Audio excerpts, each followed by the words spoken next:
how to download your Facebook photos all at once. Hey guys, welcome back to this YouTube channel.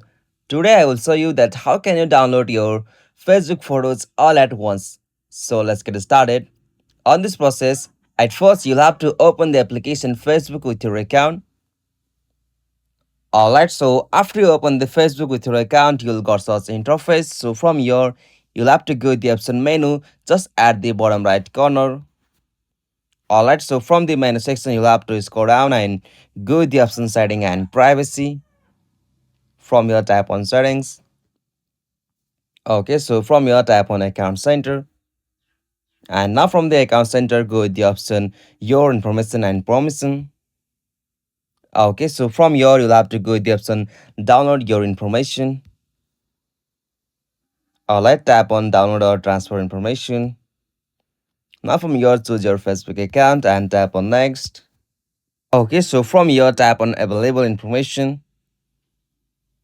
And now from here, you can choose any options like transfer to a destination or download to device. So I'm tapping on this download to device option. Okay, so from here you can set a date range. So you can set it last year, last 6 months, last 3 years, or you can as usual go with the option custom. So after you done this, you'll have to just tap on this save option.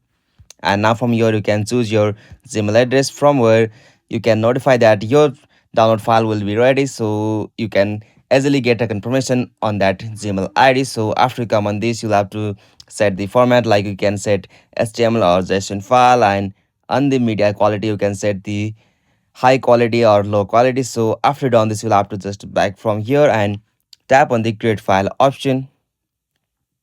Alright, so the information is being prepared for the download. So after the download process will be completed, you'll get notified from here, and you can also notified from your Gmail ID. So this is the easiest and simplest method.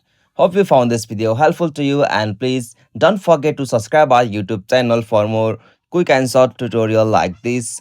Thank you for watching this video. Have a nice day.